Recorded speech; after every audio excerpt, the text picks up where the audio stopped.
Hey friends, welcome back to the podcast. Have you found yourself often feeling very overwhelmed by the amount of things that you need to get done, or you have found yourself putting something off for months and months and then realizing that it took you 15 minutes to do it when you actually sat down and got it done? I know I have done this exact thing so many times, and I have found an amazing way to just get very realistic about how much time it is actually going to take me to do something, and then as a result of that, it kind of motivates me to get stuff done, and I want to share that with you today. So let's go. Welcome to the Special Kind of Motherhood podcast. This podcast is for moms who are parenting differently abled children. Maybe you desire to switch to a more natural lifestyle to improve your family's health, but you have no idea where to start. You're longing for more routines and time, but every time you try to implement those tips that you've spent hours researching, you realize that they don't work for your family dynamics. Hi, I'm Ashley. In this podcast, we will focus on implementing routines, switching to a more natural lifestyle, and uprooting those old mindsets that are keeping you stuck, so that you can plant yourself firmly in the truth that Jesus offers you. Our focus will be on creating small, customizable changes that will build upon one another over time to create real impact in your life. If you want to hear from a mama who has been raising several children with special needs and who knows how important it is to do this in a way that's sustainable and that doesn't add to your overwhelm, then this is the podcast for you. Pop in those earbuds, reheat that coffee for the third time, and let's go. So I'm sure some of you understand this struggle of just putting stuff off because, especially if, for me, it's often something that I really dread doing. I'm not looking forward to doing it, and I will hype it up in my mind to make it seem like it is a bigger task than it actually is. Like I said, for instance, when my pantry gets super cluttered, I will put off taking care of it instead of just dealing with it. And a lot of times the reason that I put it off is because I tell myself I don't have enough time, or I will tell myself like it's going to take too long, and just the idea that it's going to take an hour and a half to deal with, which is what I have convinced myself in my mind, makes me not want to do it. So something that I have found that is extremely helpful for me in these moments whenever I'm lacking motivation or I find myself procrastinating on certain projects because they're not something that I look forward to. I am very much a project person. I always have new ideas, new things that I'm doing. So if it's something that I'm not really interested in that moment, sometimes I struggle to want to get the other stuff done that I know I need to take care of. And the tool that I have found that really helps me with this is to actually time these tasks whenever I'm doing them to see how long they take me, so that in the future I can understand and remind myself with logic that, okay, I was telling myself the pantry was going to take an hour and a half to clean out, but that's not actually reality. It took me 30 minutes. And I could actually just block out 2 15-minute times, 2 days this week, and I could have it done. And so whenever I kind of take that time to actually time my task and see how long is it realistically taking me, like I used to dread doing the dishes. And then one day I timed myself and I realized it took me like 10 minutes, like the entire process. It took me 10 minutes to load the dishes, to unload the dishwasher and then reload the dishwasher. It was 10 minutes. And I was thinking, why in the world have I dreaded this entire time? It's really not a big deal. It's 10 minutes. So I think if you have these tasks that you just dread doing, I know there's a meme going around I don't remember exactly what it says, but essentially it says something about putting off for 3 months what took you 15 minutes to do. And like I said earlier, I relate to that so much. And so I think if you are the same way, then figuring out what those tasks are that you really don't want to do, and then actually just going ahead and doing them and timing yourself to see how long is it actually taking you, you might be surprised at how little time it is taking you compared to what you had made it out to be in your mind. I know that has been true for me many times.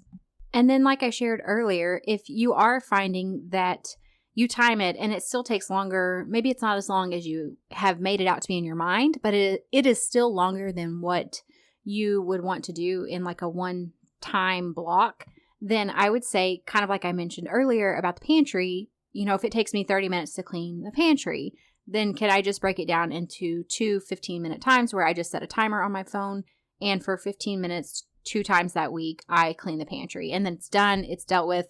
I'm not continuing to have this mental load and mental stress on my mind from all the undone things that I need to do. I find that a lot of times it's also a great tool to manage stress and to decrease overwhelm, because we don't even really think about the fact that all of these things that we need to take care of, and especially if we're in our home and we're looking at them like I am, they weigh on you constantly. And so if I have a plan of action for like that pantry that I keep putting off, if I know it's actually only going to take me 30 minutes and on Tuesday and Thursday, I'm going to spend 15 minutes cleaning it and then it will be done after that, then I no longer feel that stress and that overwhelm from this thing that is undone that I have no idea when I'm going to take care of it. So even if you have to break it down into smaller tasks or to smaller chunks of time in order to get it done, at least you have a plan to get it done and you have a realistic goal of how long it's actually going to take you. Now, obviously, the first time you do this, you don't really know what to expect. So it's kind of almost to me, a fun way to do that is to make it like a game of like guessing, how long is it going to take me, and just trying to figure out some kind of way to make it fun, give yourself some kind of reward once you get it done, just whatever you need to do in order to motivate yourself that first time, in order to time yourself to actually figure out how long it will take you in the future. And I just find that that's very helpful for me. And for me, a lot of times, just that motivation of like, okay, I'm going to figure out how long this is going to take me. I'm hoping it's going to take me less time. And then I'm going to feel better when it's done. A lot of times that, because I'm a very task-driven person, so that motivation really helps me. But if it doesn't help you, then figure out some other way to motivate yourself, whether that's some kind of like a hot bath or whatever, going and grabbing a coffee, whatever your thing is, figuring out what that is, and then making that your motivation that first time to actually be intentional with timing it to see how long it takes you. And then I would actually even keep like a record of how long these things are taking you each time so that you're, just keep it in your notes app on your phone.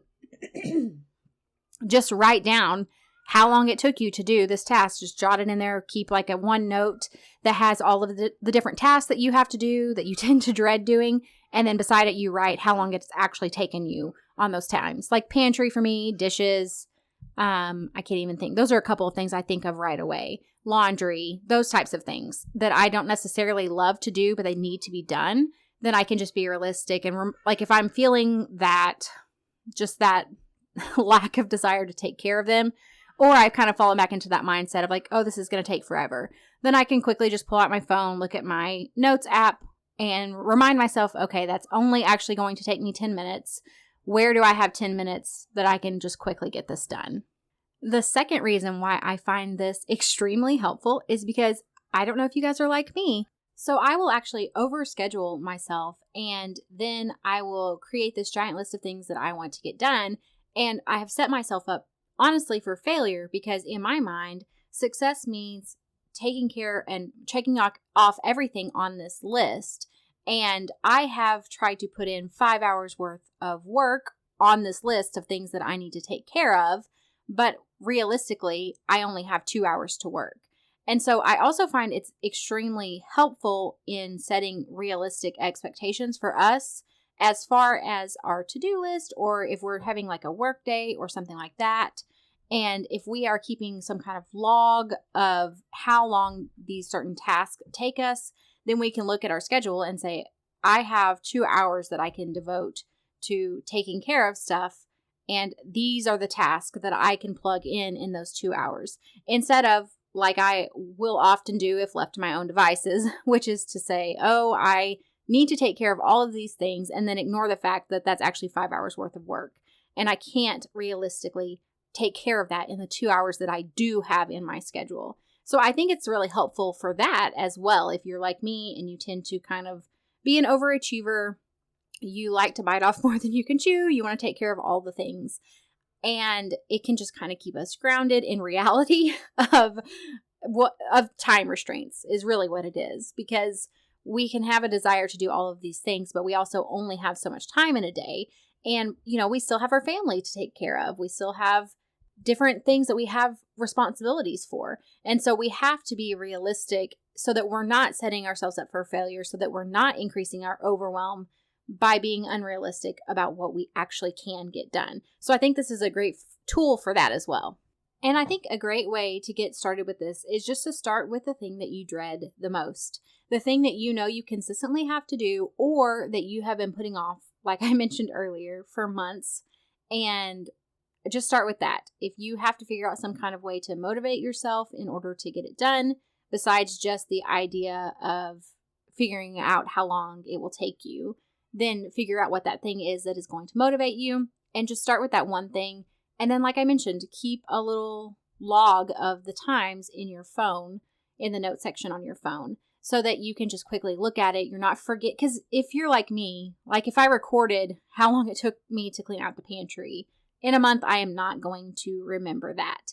I need it to be written down. I need it to be something where I can easily access it in a moment's notice. So for me, my phone works best. I am definitely a paper kind of girl. I love to have like a paper calendar. I love notes on paper, all of that stuff.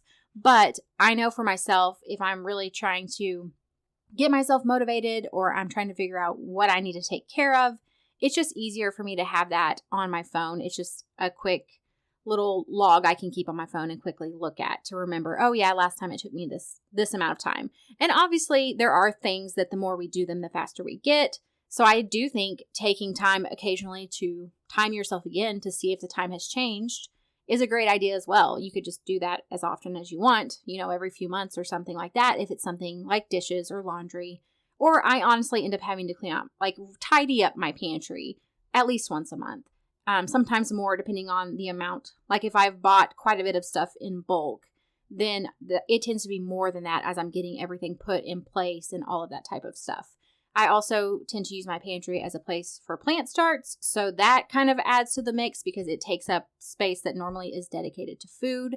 And so, there are varying factors of how frequently I have to do certain things, but I at least have a baseline of what to expect. And yes, there are times it might take me a little longer. It might take me a little less time, but it gives me a baseline of what to go off of. A lot of times it gives us that dose of reality of either I'm cramming too much into my schedule, or this is not going to take as long as I really am trying to convince myself that it is going to take. And so I think that that's just a great tool. If this is something you already do, I would love to share. If you had, like, when you started doing it, did you have like a big takeaway where you realized, for me, like I said, it was my pantry and my dishes. Those are two things I immediately think of that I was exaggerating the amount of time it was taking in my mind until I actually sat down and timed it. And so I would love to hear from you if you have already been doing this or you start to do it, if there was something that you had like a big takeaway of realizing, okay, this actually doesn't take as long as I thought it did. And it just helped you to feel like it was a lot more manageable and helped you to be able to kind of have the motivation to actually tackle it because it doesn't feel as daunting anymore. So anyways, my email and my Facebook and Instagram are linked in the show notes below, and you are always welcome to reach out to me. I love hearing from you guys, and I hope you have a great day. Hey, before you go, if you found value in today's episode or you learned something new, would you take a minute to share with someone else that you know would be blessed by it? I would also love it if you would leave me a review. This lets me know that you're enjoying the show, and I love hearing from you. You can connect with me further over on Facebook or Instagram. Until next time, rejoice in hope, be patient in tribulation, and be constantly in prayer. Romans 12:12.